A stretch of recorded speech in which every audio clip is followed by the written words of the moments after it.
He's right over there. Tell what you know. Yeah! What's up, everybody? My name is Joey Sonnenfeld. Kristen. And if you're just logging in and you watched the race this morning, we race at 10 o'clock and then always come straight to here where we share a little bit of bantering about the one-wheel race. So if you watched that, awesome, well done. It was straightforward racing on a track. Joey, how'd you fare in that race? I did not so well. Unfortunately, before the race, I honestly thought I was going to kill it because in all these races, I feel like I'm Speed. I'm pretty fast. Then all of a sudden, we're doing a sprint race and I'm like the slowest one. So, Kristen even beat you.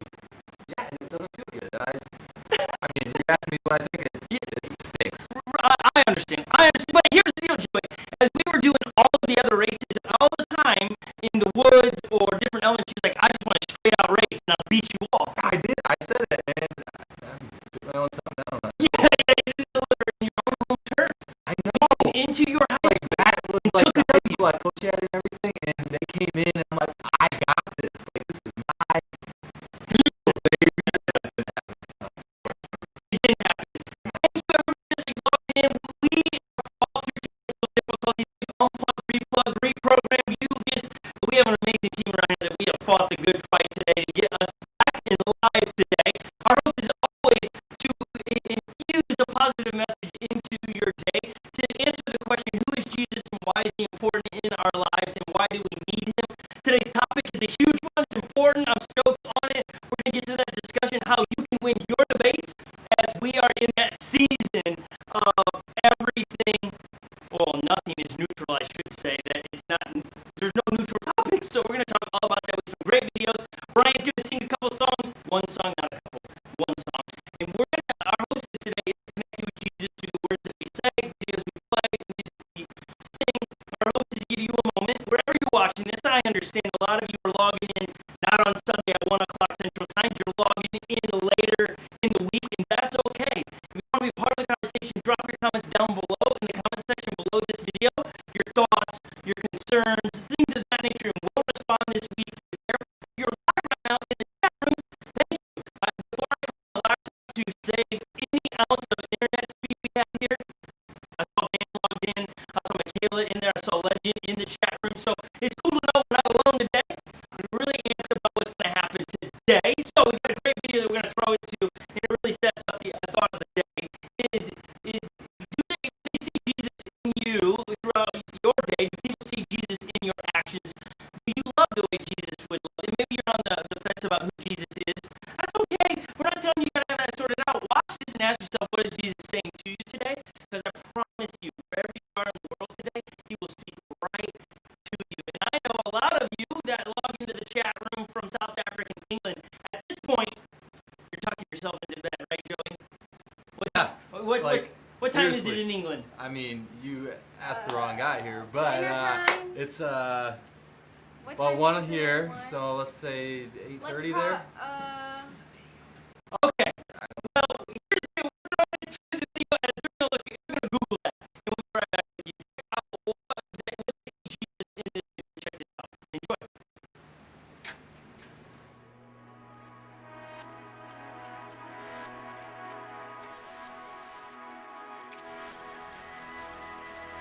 A film projector is a storyteller. It does this by taking a film reel that consists of thousands of images. Light is then passed through each frame, projecting an image onto a canvas. These images in sequence can tell us a powerful story of happiness, sadness, or even humor. Our lives in many ways are like a film projector. Every action we take and word we speak builds the narrative of a story God is wanting to tell through us. Even though we all have different backgrounds, we have a choice of what we will project when the light of God shines through us. So what would someone see if they watched the movie of your life? Would they see light or darkness? Would they see life or death? Would they see love? Would they see grace? Would they see faith Would they see Jesus?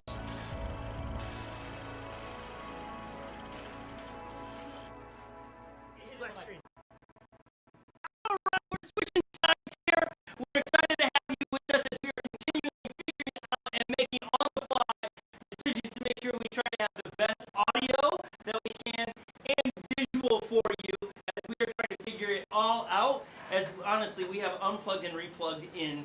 It's just the way the day is going. We have Brian who's going to step in. It's going to be a bit of a sloppy transition, but he's going to step in here and sing some songs. And here's what I want you to do when he steps in and I step out, and it's real awkward. Despite all the chaos that has actually happened in this room, we are trying to honor God the best that we can. And wherever you are and you're like, oh no, the audio's not good, and you might be blowing up a text or a chat, calm, peace, be still, relax, and let Jesus fill the room.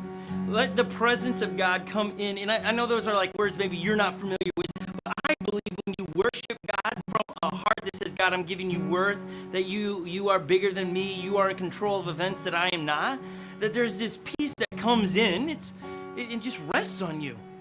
That's some of the benefits of being in a relationship with Jesus, is to be able to come at any point, slowing down and saying, God, I'm going to give you worth. Despite all the chaos around, I'm going to give you some worth. And so wherever you are, if you're watching in a room by yourself, in your car, headphones in, or you're in a room where there happens to be heaps of kids, let's pause for a second. And let's just sing this song. If you don't know the words, read them along and say, yeah, that's my prayer, God. That's my prayer. So Brian, with an awkward transition, It's great. this man, along with Carl, have been fighting technology. We're just trying to win. Fighting is a great word for it. We are fighting. I promise you. By next, I'm gonna talk about that in a little bit. Here you go, Brian. Can we lead us in a song? Yes, absolutely. Okay, I'm gonna disappear.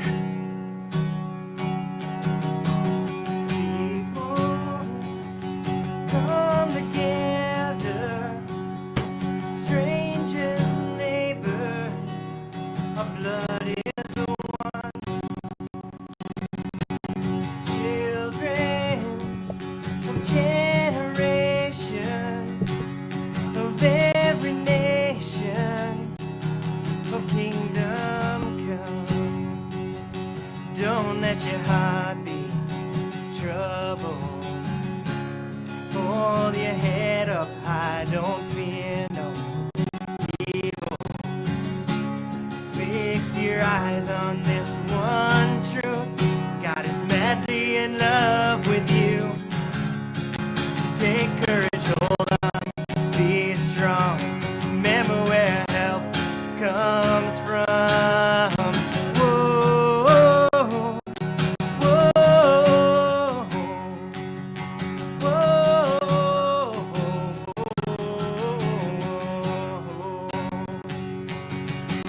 Jesus, our redemption, our salvation is in His blood. Jesus, light of heaven, friend forever, His kingdom come. So don't let your heart be troubled. Hold your head up high, don't fear no evil. Just fix your eyes on this one truth. God is madly in love with you. So take courage, hold on, be strong. Remember where your help comes from. Whoa, whoa,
eyes on this one truth.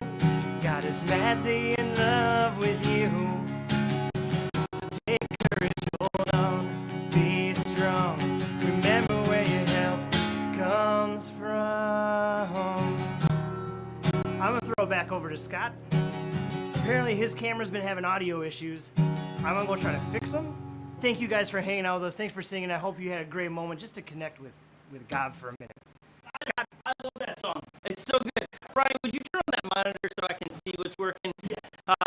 We're going to talk about all the things we're fighting through to make sure it works for you. There's heaps of people in this place running all over the place. But at the end of the day, we're going to do it in our power to continue to spread hope and love throughout the world. And sometimes you run into walls and you run into things that are setbacks. But I always view those with, it's really a setup. It's a setup for something great. A lot of times people find themselves quitting when it's a setback. The problem is then you quit at the bottom. You quit where the failure was. You got to get through the failure to see what the setup was for. And so wherever you are in your life, relationship setbacks, financial setbacks, work setback, I mean, just whatever your setback is, don't give up. Fight through the setback. The setback is a setup for God to do something great. And that's what I'm excited about. What is God going to do? Because there's a bunch of equipment. Computers are fried. Switchers are fried. And it's like, okay, God, how are we going to figure that one out to keep doing what we're doing for students and kids and float the show and summer camps and Sunday school? How are we going to do, God, what are you up to? And so, that said, what God is up to in your life where you are, and I know when I'm walking a mile in your shoes, and you're like, you don't understand God, what I'm going through. Hold on. I'm not trying to say my issue is bigger or smaller than yours. They're just setbacks and setups, and they are defined the same way. We don't get to choose the level of which it is in our lives. It's just a setup for God to do something great. And when I read through the owner's manual, the Bible, when I read through that and I see what it says in there, God just comes every time there's a setup. He does something really I didn't see coming. Walking on water, did you see that coming? Did you see the dead coming back to life? Did you see, outside of knowing the story that Jesus died on the cross, right? That usually means it's over, mission complete, or but he comes back to life. Like, whoa, that's like, reminds me of a song. Kristen, do you know who sings the song Thunderstruck? Is that an old song, Thunderstruck? Yeah. Who sings Thunderstruck? You better be blowing up in the chat room. I believe AC/DC, yeah, somebody whispered. Yeah. yes.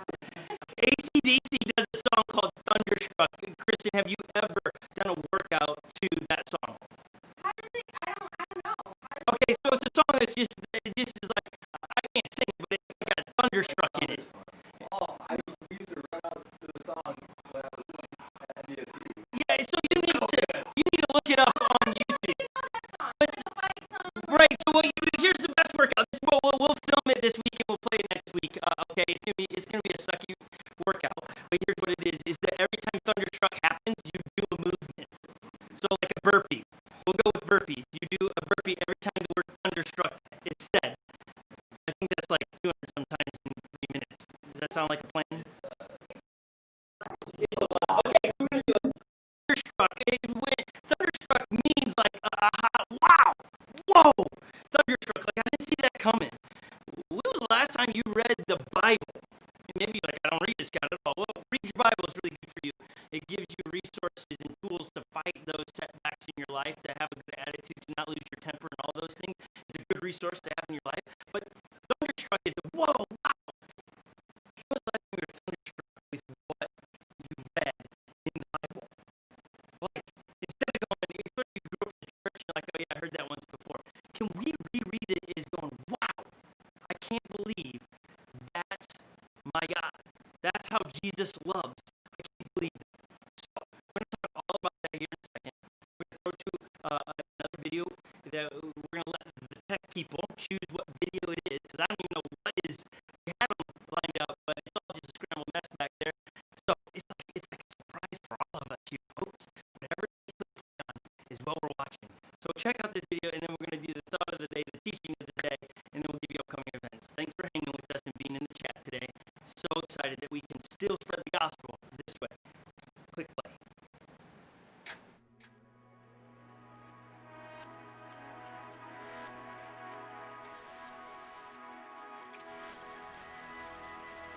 A film projector is a storyteller. It does this by taking a film reel that consists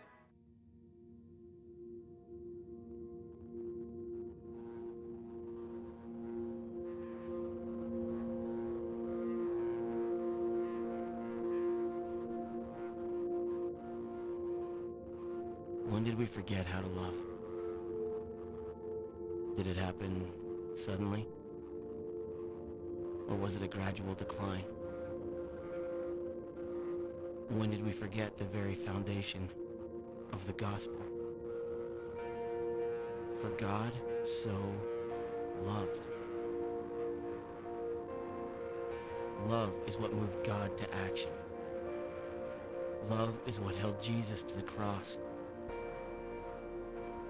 Love is what rolled away the stone. But we've forgotten that part.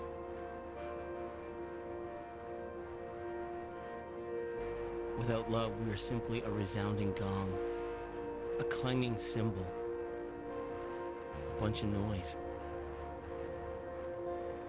Without love, we are nothing. Is that what people see in us? Meaningless, empty noise? Love is supposed to be patient and kind, gentle, not angry or arrogant. Yet in our effort to stand on truth, we have forgotten the very thing these truths are based on. Love. Never once did Jesus fail in this. Not in his heartbreak or his anger. Not in his joy or his betrayal.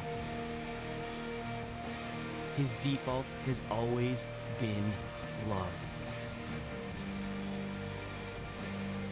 Maybe it's time the church was more like Jesus.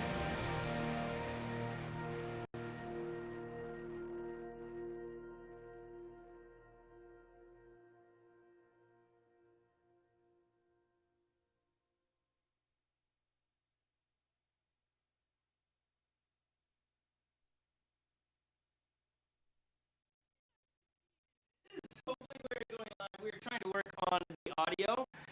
For you guys, we understand it is not perfect. We are unplugging and replugging during those videos, trying our best. In a very hot studio at the moment. I hope you read all those verses in that video because they're so powerful.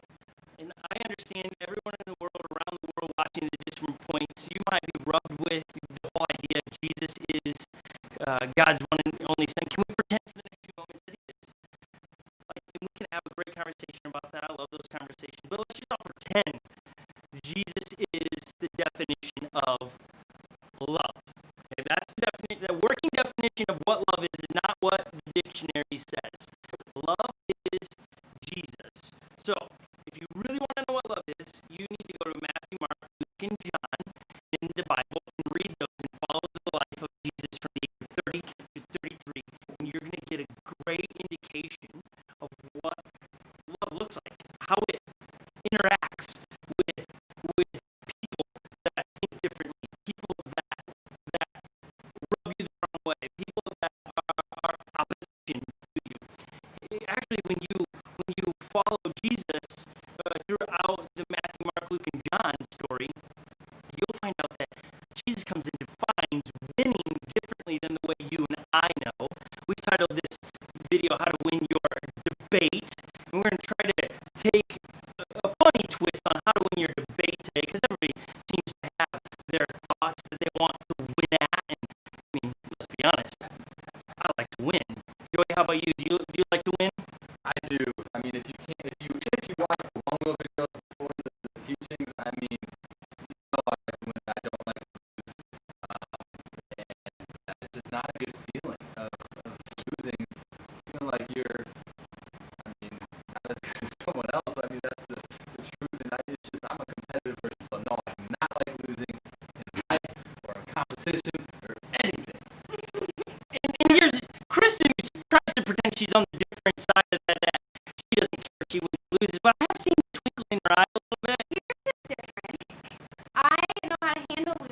and nobody else here knows how to handle losing. You all just cry and complain and tell everyone what happened in the race This is and why you got last. And I just enjoy it. I'm like, in last place, I'm like, you know what? I'm still wheeling, I'm having fun, and if I get last, it's not the end of the world, and it's fun. If I get first, fantastic, I mean, everybody, and that's amazing. But So you do like to win, though. I like winning, But you're okay with losing. Very I'm important a concept. loser. So am I. So am I. Well, I mean, if you have a maybe not Snickers, as well. if you have a Snickers, you will. Yeah, yes. Okay, so you see where we're coming from on this is that Jesus redefines how to win. And maybe the topic we're going to talk about today, it's like, it might not be that interesting to you because it's like me not caring about one wheels before I got into one wheels, right? I didn't ever look at videos and create videos about one wheels, and then I got one, and then I started watching videos, and then I created videos on it, and I was trying to help other people with one wheels because I got one wheel, and then all of a sudden it became important to me. Sometimes topics in our lives aren't important until we experience something either the opposite of or experience an enjoyment of, and so we want to learn about it. So today, maybe today's topic will be a little bit different than that. You will lean in on this topic today, and you will apply it in your life and get different results. And our hope is to help you figure out how to win like Jesus wins, especially in today's world as there are no more neutral topics. I mean, everything is political these days. I mean, I'm not here to tell you what side of the line you need to be on, but masks are political, viruses are political, doctors are political, school political, I mean, canceling events political. It's just everything is political. Now it's like we get stuck in that. This is where I sit on it. This is where I sit on it. It's this pull, this tug of war, and it's like, okay, both sides of the topics, whatever topic it is trying to win. And the problem is if we win a topic, we actually lose. Because we as followers of Jesus, if we take a lesson from Jesus, Jesus came to win by losing. Think about that one. He came to lose, to win. And that's just like, what? Does that mean I don't win in one-wheel races now that I say that? Does that mean I don't try to be the best? No, don't take it that far. But when it comes on topics, are you winning or is Jesus winning? Because when I feel like I walk from a debate and I win, I typically don't think Jesus won it. Because I probably hurt the other person with my agenda. I hurt people in my stance when I dig my heels and say, I'm going to win on this. And I'm a competitive guy. And there are times that when I get into debates, I kind of enjoy winding some people up here and there. And I'll say things to get people wound up. That's not what Jesus did at all. Jesus came, he flipped it all upside down, and he's actually, being a follower of Jesus is an invitation to live in the upside down. Meaning that the last is what's important, not being first. Love is a race to second, not first. You've heard us say that here. Whew. Joey, what was the question you asked when I said something like that earlier today? You said, well, does that mean... I asked if He wrote his question down. Right. You can look at it. It's okay. It's okay. I specifically said to the students that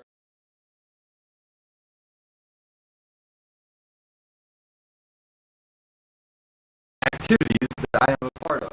Is that true? Like kind of Scott was saying about the one-wheel races. Is it okay to try to win that, or is it like not okay? Like, are you trying to get second? Like, are you, like it, that was the question. Yeah, I think that's a great question because if somebody takes this too far, they're going to sit there and they're going to say, well, then I just don't try. I'll just lose at everything. No, there also is a verse in the Bible from some of the great authors that said, hey, no, everything you do in a way that honors God. So we talk about partnering with people as a church to unlock their God-given greatness. Be great. Don't ever shrink back because that doesn't give permission for other people to be great. If I get out there and I ride hard, run hard, I do my education, whatever I'm doing, I do it, it's the best of my ability. When I get permission for people behind to do, and at the same time, simultaneously, I am honoring God with the gifts and talents He gave me. So no, this isn't a conversation of like purposely lose and don't be your best. If you're a student in school, be the best version of that student you can be, and don't compare yourself to anybody else. Get A's and B's and whatever you can get is the best you.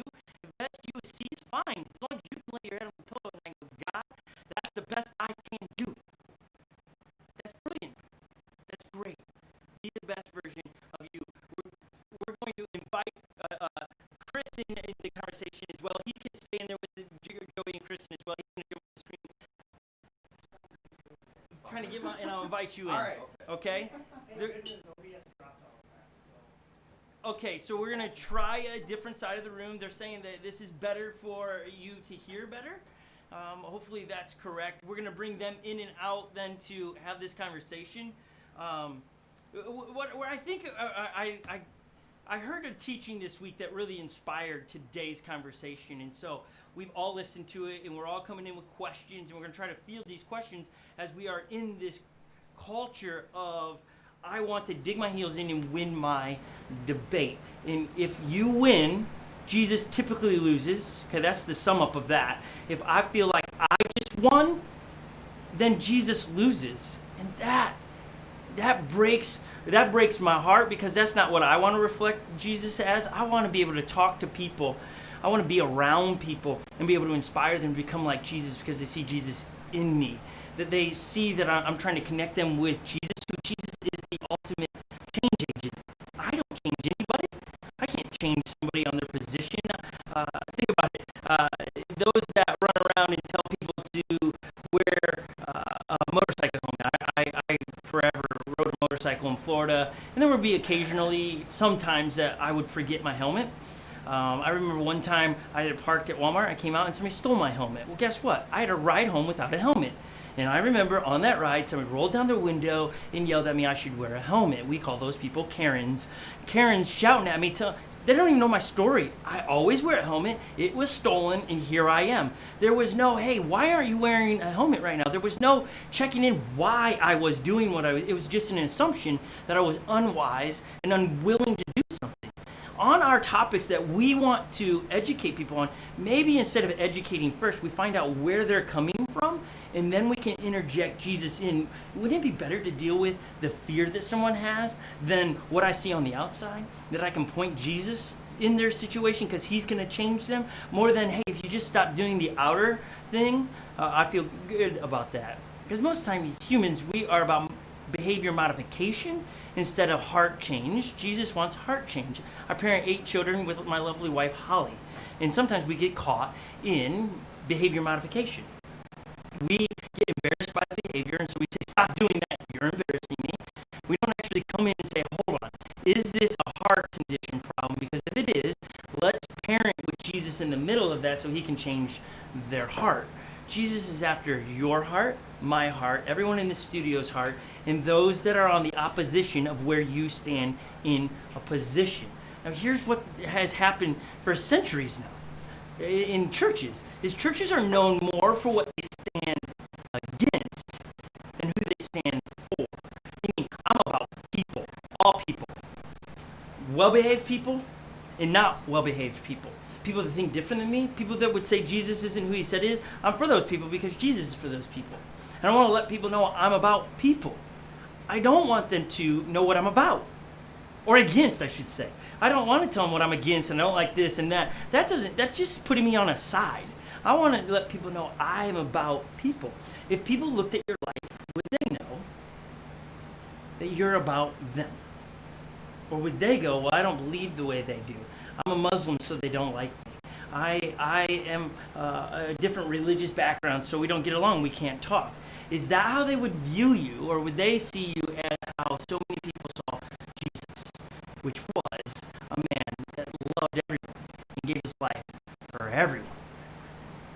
Okay, so here's what I labeled this Christianity we're talking about, where people know what we're against rather than what we are for. I mean, come on. Wouldn't it be great if people knew followers of Jesus were about love? Not a love that everything's permissible and you can get away. No, don't take it far. This is all in context of Jesus, right? Jesus, in love, would tell people, you're wrong, repent, and there was grace, right? So we're going to say what we're for, and we're going to do it with love, but we're not going to say, hey, everything's freedom, just do whatever you want. That's taking it too far. That's not, well, if somebody wanted to go, let's be honest, you have conservatives and you have non-conservatives, right? What's the word for that? Somebody help me. Liberal, conservative, liberal. So like, okay, is that right? Yeah, I'm getting nods from everybody. I can't see the chat room. Conservative, this is how you get defined as conservatives. If I would say that Jesus died on a cross, rose again, he's the only way to heaven, he's the Messiah, I'm conservative. I believe that 100%. I'm not a liberal because that's where I land. I'm like, no, Jesus. And wherever you land on a topic, to the right, to the left, to the right, whatever extreme side you, here's the deal. When I'm on my extreme on a topic, it's all about me. Jesus is somewhere in the middle of all that. I mean, I watch all the debates and both sides of they count Jesus on their side. Well, that's a head scratcher because it's like, hold on, wait, is he? Well, Jesus is probably somewhere in the middle going, no. I love everyone. I'm in love with the world. John 3:16, you know it probably. If you haven't, John 3:16 is what? Joey's going back there. Did you have that wrote down somewhere? Joey's stepping in. I did. I mean, I'm going to... Here, jump in. Step in. It's John 3:16, for God so loved the world that he gave his one and only Son, that whoever believes in him shall have eternal life. And I was just going to point out that God loved us so much that he gave his one and only Son. He gave. And so my question to you is, are you demanding things from other people, or are you giving? Or like, what are you giving? Are you giving your talents? Are you giving your resources? Are you giving your time and your talents like that? What God has given you to make this world a better place to live and to point people to Jesus? So that was just a question I had for all of you. Like, what are you giving? Just like God loved us so much that he gave his Son. What are you giving to the world? Yeah, and what we're calling like culture war Christianity is what we're talking. This Christianity that looks at the culture and is at war with culture all the time, and not trying to preserve Jesus' culture. It's fighting culture. And I know so many of us are going, but hold on, if I don't, who will? I get that, and I paused there for a second because when I look at Jesus' life, his disciples, in the 3 years that he was hanging out with them, they had the same rub. They're like, whoa, Jesus, the way you're defining win doesn't make sense at all. Wait, you're going to lay your life down? That's not winning, buddy. Jesus would teach him constantly, lay down your life. Lay down your life so others may live. It's like, wait, hold up. Wait, what? You want me to lay down my life so others may live? That's just rubs my human nature. That's not how I was raised winning. And if the church continues to say we are going to win, and the way we're going to win is by taking land and taking territories and getting big and mighty and powerful. That is the opposite of what Jesus did. He served. He didn't come to be served, but he served. Okay, I know a lot of you know a lot of this stuff, but maybe for some of us, this is just that wake-up call to come back a little bit. Not being out. I want you to fight for rights. I want us to fight for groups of people, because that's what we need to be doing, but not at the cost of that of Jesus. This culture war Christianity, this version of Christianity wants to win. And win big and powerful. This version is about sharing what we're against rather than what we are for. This version that is about winning rather than losing, it is fueled by the fear of losing something. If I don't fight for my right, I'm going to lose something. I know. This is hard. This is like, goes against my skin because I want to win. But do you know what happens when majority morality is at stake? Like, because when we're talking about here, what happens is, if this is how we're going to live, majority morality happens, meaning the majority determines what's right and wrong. When I'm in it to win it, I'm going to get big. Majority decides what's right and wrong. That is now what's right. You see it. You don't. I don't need to explain that. Just turn on the news. You're seeing the majority determine morality. And we're feeling, especially if you follow Jesus, sometimes you want to burr up and go, that's not right. But what if you serve those people that are your opposition? That is what Jesus did. I love this. Before we get there, when I was talking about the far lefts and the far rights on topics, you can't solve problems on the far left and right. You can't love people well there, and you won't find Jesus there either. That's what I was saying. The assumption is power and resources are to be leveraged primarily for the benefits of the powerful and resourced. Is that as long as I am powerful, I get more resources, so I get to leverage more for me. But Jesus, in Philippians 2:8, this is Paul, who found Jesus, like similar to we did. He didn't see him crucified and rise again. He found him in an encounter with Jesus after Jesus had died and rose and went to heaven. And then he learned about Jesus, and he hung out with the disciples and got the stories from them and was blown away with the stories of Jesus. And he began to plant churches and began to break down who Jesus was. And he writes in Philippians 2:6, who being the very nature God. Okay, he's talking about Jesus. Jesus, who being in the very nature God. Saying he was the powerful. He was stronger than everybody. He had everything in his grasp. Did not consider equality with God something to be used to his own advantage.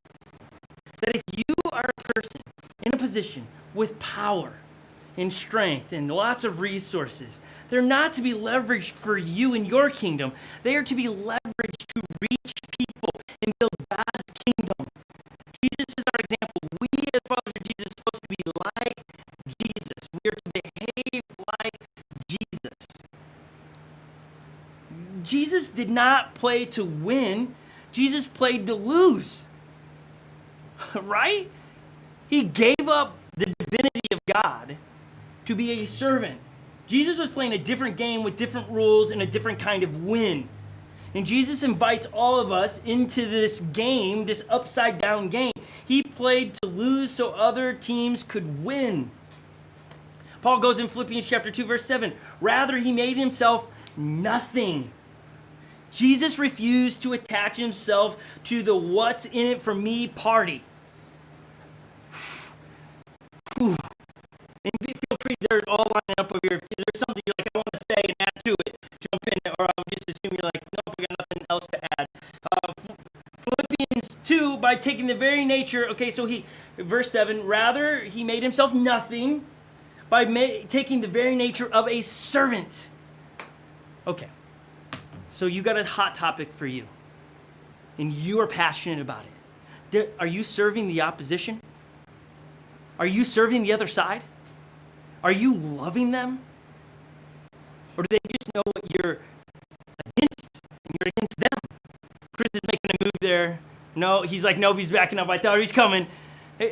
Are you known for what you're against them? Or are they going, wow, that person does share a different viewpoint, but I'm loved by them. Joey's making a move forward. I'll invite him up here really quick. Yeah, so I just have a little a story that I want to say that kind of reminds me of this, and just a servant attitude, and Jesus served the people. And we are to do what Jesus does. And I actually went to my parents' condo probably 3-4 weeks ago with one of my college buddies who is not really a fan of Christianity, more religion, and but I don't that doesn't stop me from loving him where he's at, and I still stand for what I believe in, and I believe in Jesus, and I make that clear to him, but it doesn't stop me from loving him and talking to him, because if I just said, this is the way, I would probably push him away, and that's the last thing I want to do. I want to love him where he's at, and lead him in that journey. And yeah, I think a lot of times we just want to win the argument, want to win for what we believe in, and a lot of times what we do is kind of like a tug of war, and it just kind of separates versus doing life with everybody, no matter if they're a different religion than you, or if they're a different economic class than you, whatever it is. We should be doing life with everybody and loving everybody and pointing them to Jesus, but getting their respect first. I mean, you know what I'm saying? I do. Yeah. I think it this way. If you call yourself a follower of Jesus, so I'm speaking to those that are followers of Jesus, and I hope this is I hope there's a little bit of tension here, because there is for me when I was reading it. What I just read in Philippians chapter 2, if you call yourself a follower of Jesus, should be said of you from people that are on the opposition of you. That rather than he or she making him, rather he made himself nothing. Oh wait, let me go back to the beginning, sorry.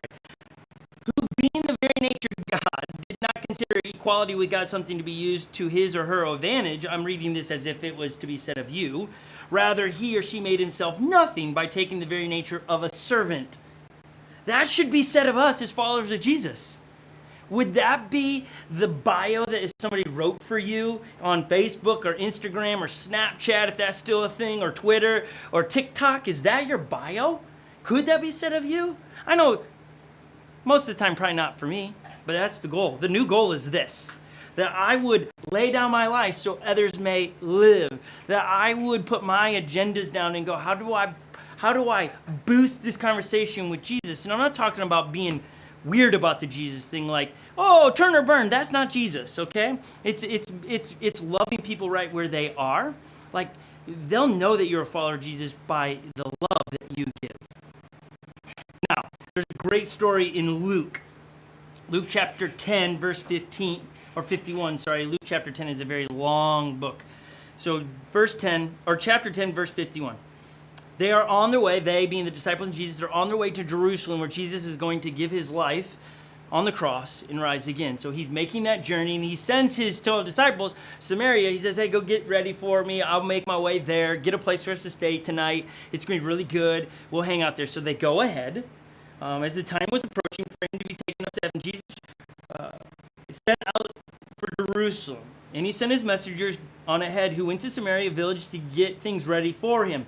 But the people there did not welcome him because he was heading for Jerusalem. When the disciples James and John saw this, they asked the Lord, Lord, do you want us to call down fire from heaven to destroy them? So what they do, okay, hold on, Jesus, it's time, buddy. You've laid low long enough. It's time for you to burr up a little bit, show us the power. Let's call down the fire from heaven and tell them who they're messing with and how powerful and strong you are. Let's burn them. Let's burn them out. Let's just get them. I mean, have you ever done that? When you get opposition, when you experience somebody against you, you burr up and go, I'm going to leverage my power all of a sudden. That's human nature. That's not Jesus. Jesus' response, this is wild. Verse 55 of Luke chapter 10, but Jesus turned and rebuked them. And then him and his disciples went to another village. And the word rebuke there, when you go back to the original Greek, when it was wrote there, it's the same word when God rebuked, or Jesus rebuked the devil or demons. It's that same disgust, like, ugh.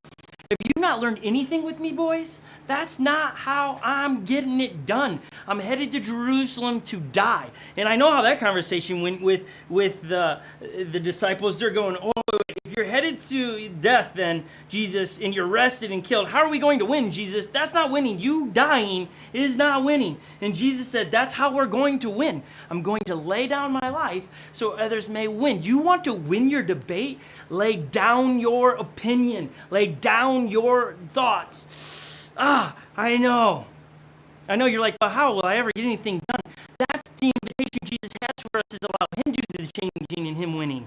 Now, is that me saying don't go out or don't go vote? No, vote. Vote, especially if you follow Jesus, through the lens of Jesus, who lines up with the morality of Jesus best. That vote. Please vote. I'm not here to tell you who to vote for, but vote. An American citizen, if you're watching the United States, vote in November, okay? Vote. Be active in those conversations. But when it comes to winning the debate on who's the best and that, don't try to win the debate. Point them to Jesus, because that is going to be who wins the debate. That's how you get them to see if you genuinely come from the perspective of Jesus. That's how they'll see it when they find Jesus. When they get the lens of the glasses put on, they see everything through the lens of Jesus. When we're trying to get people to see how Jesus sees the world and wants to love, and they don't have the Jesus filter on, they'll never see it. So inject Jesus into the deal. We're called to lose so others may win. If you're not willing to go to the back of the line or finish second, then you got some things to do with Jesus. You got to work some things out. But to make sure you caught it at the beginning, this isn't so I shouldn't run the race in such a way to get the prize. No, Paul says do that. So we're to be competitive. We're to get out there and be the best us, but not when it comes to agendas. We are to talk about Jesus. I love what Paul writes in 1 Corinthians chapter 13. If I speak in tongues of men and angels, but do not have love, I am only a resounding gong or a clanging cymbal. If you don't do life with love, you're just a lot of racket. If somebody doesn't feel loved after your conversation or your Facebook post, then you're just racket. And I know I don't want to be racket. Now, I'm going to put Chris on the spot because he hasn't jumped in, and I want his perspective as you hear all this, Chris. Like, if you got questions, fire him, or your thoughts. Like, when you hear this, because you love hot topics, right? Sometimes. Sometimes. But you're informed. I'm a little evasive on other times too, right? Yeah, so I'm putting you on the spot. You're like, so when you hear all that, does that, your human side, does it rub you a bit? Oh, absolutely. It has to. I mean, it's human nature, right? I think at the end of the day, so I'm over here standing back and I'm just processing everything that Scott's saying, and it's 100% accurate. I think the part that I continue to wrestle with in part of my human nature is how hard it is sometimes to know that Jesus, it's not easy. And I think that's the part, right? Jesus tells us, and again, throughout the Gospels, that we're supposed to take up our cross, right? Just as Jesus did, knowing that this isn't going to be easy, that carrying the cross has its challenges, and that we're going to be challenged in ways that we can't even fathom right now in our lives. And I think that when God, I'm just reminded by that to hear you talk, I'm like, not only did Jesus go on the cross for us and die so that he could be our Savior and take our sins and bear that burden, but he's also asking us to do that, knowing that that's out of our comfort zone, that we're not going to be able to again, it's a battle of our human nature, and I think that's just the piece that I'm over here, and I am starting a little bit because it does kind of well you up, and I get goosebumps a couple times, but that big knot in my heart that just says, I start thinking of all these examples in the past, I'm like, yeah, I could have done that better. I could have done that better. Did I show love in this example? I missed it, and that's the piece that I got to say, okay, I missed it last time, now I know. Next time I can do better. And I think that's the piece that you always just got to keep in the back of your head. Yeah, and I think the verse that you quote, pick up your cross, do you know the rest of it? No, I don't. I can't remember. I'm blanked out now. No, I don't. I believe, and if maybe Joey can give us, so we'll give you the reference, but it's pick up your cross, deny your own life, and follow him. Yeah. Right? Pick up your cross, lay your life down, and follow him. That's if you want an equation to get this, right? First is to pick up Jesus' agenda, which is to love everybody, is to lose to win. And then it is to deny myself, which I want to win, and follow him. Yeah. I think part of that battle is when you're choosing to lose, to win, the question is why, right? So it goes back to that competitive thing about why you win. You want to win a one-wheel race, right? It's different when, I just go back to the story because it just hits me every time, but when Joey was in a race, he was winning the race, and someone else needed help on the race. Someone else's battery died. He took a step and he said, you know what? I can do better. I know I'm in the lead, but I can help somebody out. And he stopped, went back, and helped this individual across the finish line. I think about a time as in junior high, really short story, junior high, playing baseball, and we were killing these guys, like, it's 10-1 or something, and we had heard from the previous coach that there was a child who was physically disabled on that team who had yet to play in the game, and had never gotten a base hit before, because every other team that had gone against that season had struck the kid out, and we were way up. And together as a team, in the middle of a dugout one time, we just sat there and said, hey, let's get this guy hit. And our pitcher, who was throwing the ball at however fast, lobs it in so that this kid could get a hit. And our second baseman or shortstop, it was just a dribbler. He purposely missed the ball so that this kid could get on base. And just to watch this kid light up when he got to first base made it all worth it. And that's all it takes. So again, we didn't necessarily lose that game, but we played in such a way that we set ourselves up to make someone else the victor, and that's it. Yeah, and I think on this topic, it's obeying the nudge in your heart of knowing when, in those moments of athletic sense to go, okay, I got to throttle down because if I don't need to crush them, or it's obeying the nudge. As followers of Jesus, is paying attention to what Jesus is saying to you in every given moment. And when we get carrying our own agendas, what happens is we keep pushing down Jesus and we don't listen to him. When he's like, oh, no, I want to be in this. I want to be in those moments, even in an event like that, to go, hold on, I want to show up in the middle of a baseball game. I want this moment for this child that hasn't had a chance. If you'll just listen. And so for us, it's being mindful what Jesus is always saying to us on this. And here's my deal. I have no agenda of like, I want you to stop talking about this topic or that topic or this topic.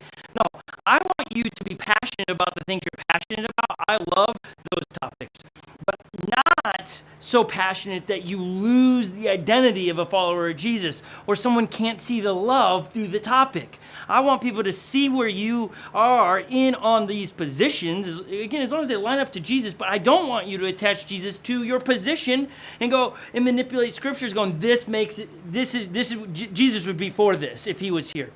That's not our job to say what Jesus loves everybody. He came and died on the cross for everyone, the extreme left and the extreme right, and those that don't even know there's a left and a right, and those that aren't even in the United States, those that are against and for you. Jesus came to die for everyone, and we're to love everyone. And may we not be like the disciples where we get frustrated with the side, and we're like, okay, Jesus, crush them now. May their business go out. May they fail at what they're doing. That is not what Jesus did. Jesus, we're talking about a day or so before his death. He died on the cross for the people that wouldn't let him stay in Samaria. And then he dies on a cross and he looks across before he dies, and a guy that is really a bad dude, he goes, yeah, you'll be with me in paradise. He gave up his life for that guy. And the person that nailed his hands and feet to the cross, he died for that person. He gave up a whole lot for the people that actually were hurting him. May we move more towards that than any position left or right or neutral. And we move to that. May people see who we are for, and that's Jesus and everybody else. May we move towards that direction. That's our hopes today. I'm going to pray for you, and then we'll give you our upcoming events and things of that nature, okay?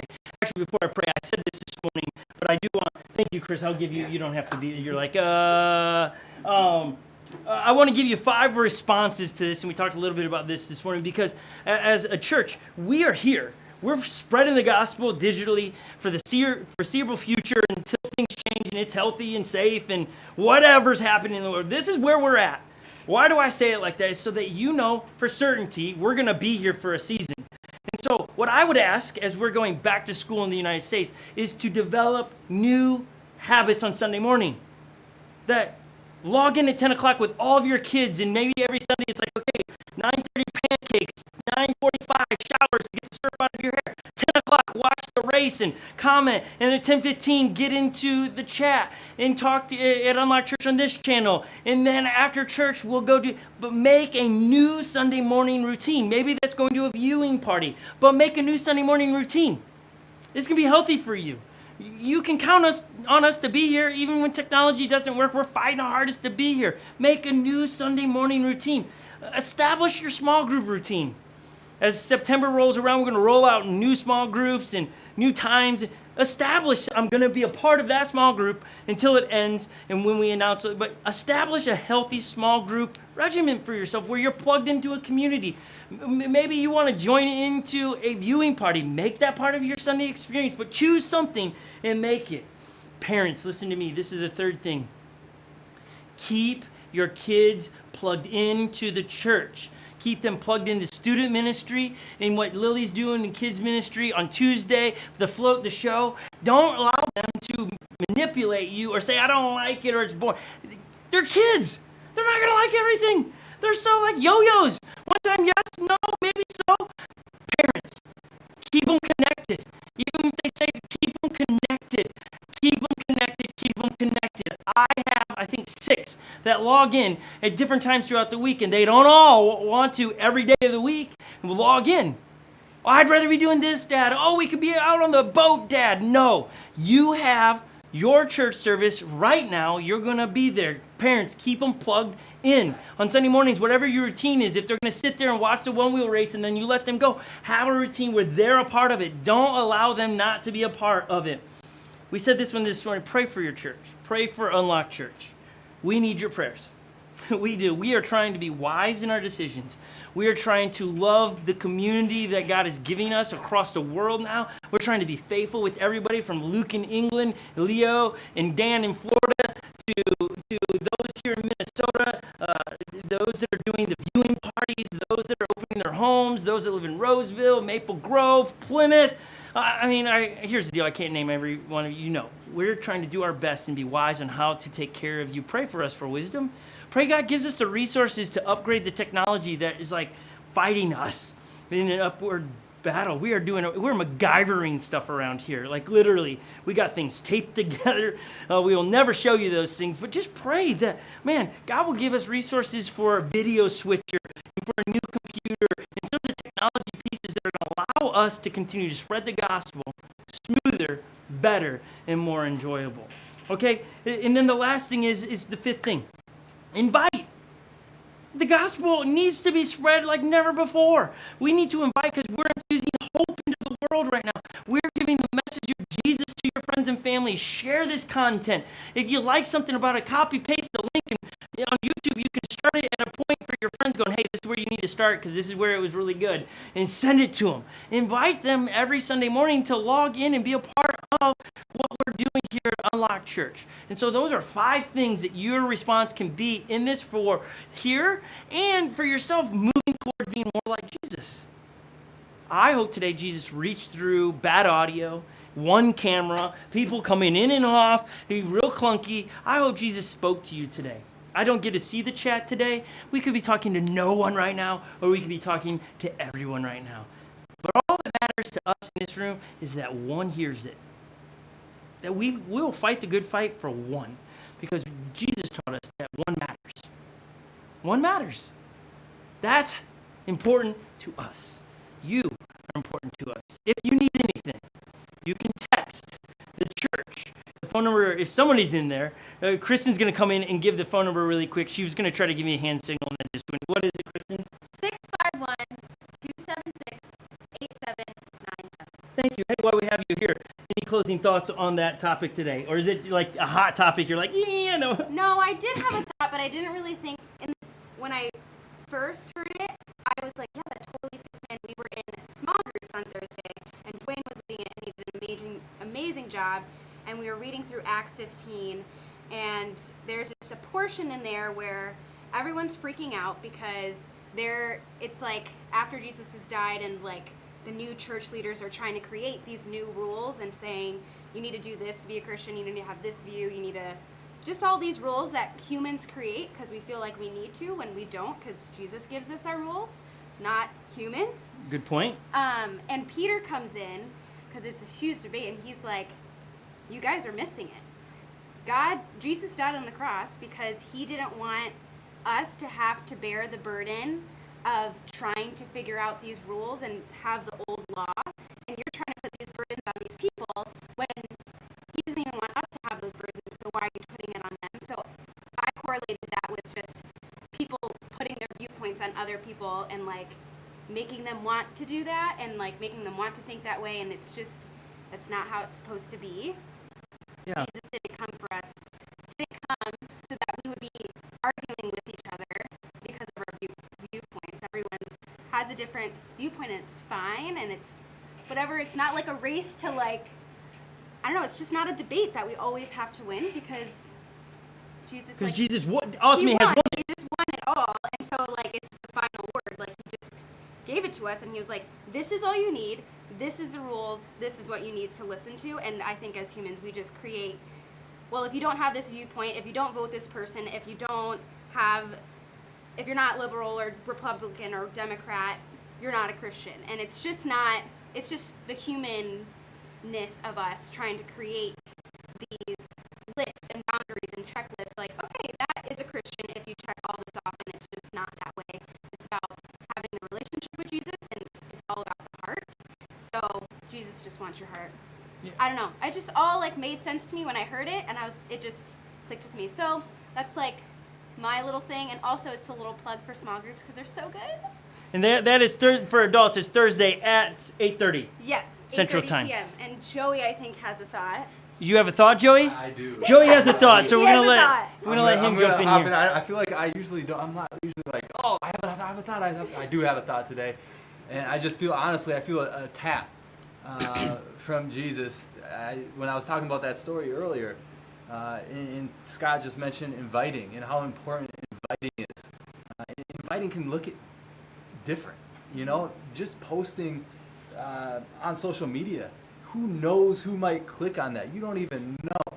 And talking about that story that I was talking about, I'm loving my friend who I know does not believe, and he admitted to me. He said, I like what you guys are doing. I've seen a few of your services, and that, I mean, it touched me, and I was just like, wow. Like, it meant a lot for him. And so I don't know if he's watching right now, but if you are, I love you, man. But it's just, you don't know when posting on social media or inviting your neighbor what it could do in someone's life. It might not change overnight, but it's a journey, and everybody's journey is different. And so I just wanted to share that. Yeah, I think even with what he's saying there is that the person that rubs you the most, what if you invite them to church the most, and that Jesus changes their heart, and all of a sudden you're like, you didn't even have to enter in a debate. I know sometimes it's better for me to invite them to church than it is to share my opinion, because my opinion is going to turn them off to church, and just by simply inviting them, Jesus might actually change their heart. And who am I to say that the first thing I recognize in life is what needs to be changed? Jesus is like, hey, that's not even a problem for me right now. I want something else in their life to be fixed versus where they fall in a position. I need their heart. I need their marriage to be fixed and restored before they do this and that. We as humans, we get attached to these rules and say, this is how it's done, A, B, C, D, because it's all easy for us to follow, where Jesus is like, nope, that's not how I'm going to work. And so thank you guys for your input. We're going to wrap up the thought. I'm going to pray. Hey, wherever you are, if you want to type in the chat room or to comment down below your prayer, but let me pray for you guys, and then we're going to bring Chris out here. Jesus, I thank you for the technology we do have in here, and we fought to get it to win. I thank you that we did win. I think we're on the winning. I thank you that we're on the winning side of being a follower of you, that we all make it a goal this week that Philippians 2, chapter 2, verse 6, those verses would be applicable to our lives, of how people would explain us or share to their friends. They're an individual that lays their life down all the time. They're okay with second place. They're okay serving. May we move that way. And Jesus, I ask that you would continue to grow the families here at Unlock Church, that we would continue to see people coming from all over the world, that this would become home. We'd spread your gospel throughout the world. Jesus, we absolutely love you. In your name, amen. I'm going to invite Chris out here as he's coming. 2 weeks ago, we wrapped up summer camp. That's why it's so important when this technology works for us. We had this amazing summer camp. We had a couple hundred kids logged in from all over the world. It was so good. And there was an MVP of each team, and the MVP of the winning team won their very own one-wheel pint, which happened to go to your home. It did. So you are in the possession of a brand new one-wheel pint because Chasen was the MVP. Yep. And I'm not allowed to touch it yet. He won't let me ride it. It's still too new.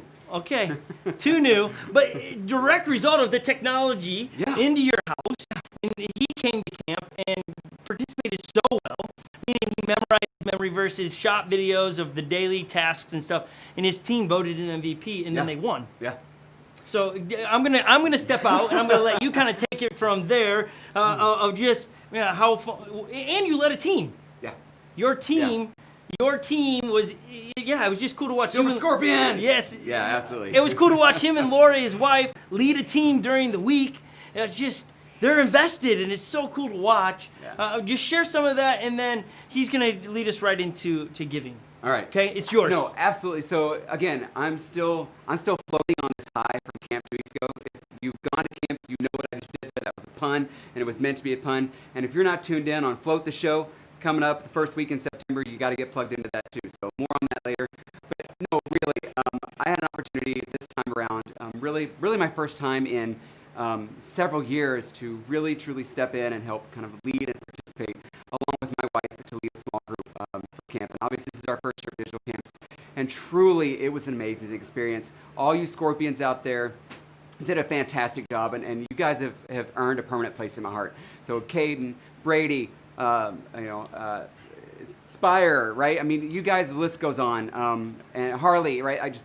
All you guys just killed it. Isaac, just loved having you guys on my team, and it was so much fun to just hear your stories, see your action, to hear you memorize your verses. And honestly, all this digital technology just makes that possible. My favorite part, I'm just going to end on this because obviously there are the fish slaps and the amazing videos and the races and just the goofiness in the studio. But the part, honestly, that means the most to me, that hits me at home, is to see the pre-video, right? The videos going on before the session. When I get a chance to see all these kids read their memory verse that they've memorized. Sorry, I said read, but I meant memorized. They're citing that. That's what gets me each and every time, because I know you've taken it, you've heard it, right? Scott and Lily have poured that into you throughout the week, but you've heard it, and now it's a matter, we've planted that seed, and so for us to do what we do here at Unlock Church is to turn that back around and figure out a way to get that in your heart. And we know that it's a game changer when you can go from here to here. And so, just again, to segue that really into the giving portion, for us as adults, we talk a lot about doing what God has called us to do, that is which is obedient. And a portion of that is our finances. And we know finances are such a hard thing to let go of because we think it's ours. But really, God's only has entrusted us with that. And to do what God has asked us to do, which is to give him just 10%, is amazing to think about the blessings that he can pour out of you. And I think about Malachi 3:10 in the Bible, which is, and I've got it out, but I'm not going to read it because I'm going to paraphrase it for you. But he just says, test me in this. This is God talking. He says, test me in this, and by filling up my storehouse with your tithe. Right? He's just saying, give me 10%. And that's what tithe is. And watch me pour out blessings so much into you that it can't be measured. And I don't mean that in like a shiny new car for us, or in my family's case, a shiny new one wheel, right? That doesn't have nothing to do with it. To me, what I think is really setting the pace for it is that it has poured out a blessing in my life. It is in my heart now because I've had a chance to interact with these kids, and I know the power that this digital camp can do and have in these kids' lives, and maybe even a family member's life who is partnering, helping these kids get their tech set up, right? They're in the background. They're listening to what's going on. They're on the screen. They're watching videos. They're taking photos of their kids doing goofy stuff while these videos are playing. They're hearing the same message, and I'm just hoping that that's opening the door to more dinner time conversations. That's helping families connect closer to each other, and that they're hearing the message of God and what Jesus has in store for their life. And that is the mission that we are on, and that is what your resources are going to. I think about our amazing staff who dedicates their talent and their time. I think about our amazing volunteers who stepped in to lead those small groups and who show up every weekend and they help out in tech, or they're helping out providing your home for a viewing party. That's where it's about, right? That's where the love is. So you're giving some of your portion, but then there's this other piece of your resources. And those resources make digital games happen. It makes all the digital ability for us work for you. And so with that, I'm just going to pray, and before you say that, I'm going to say, if you want to give, there's a couple different ways you can do that. Go to unlockchurch.com, or you can text GIVE to 77977, and you can give that way too. Let's just pray really quickly, and then I'm going to turn it back over to Scott, and he's going to wrap it up and bring us home. God, thank you for today. We know that our everything digital hasn't worked out perfectly, but we are still here putting up the good fight. We are still here because we know that this is important, and we know that it's worth fighting for, and we're just reaching our community, making our community stronger and bigger and better, all for you, God.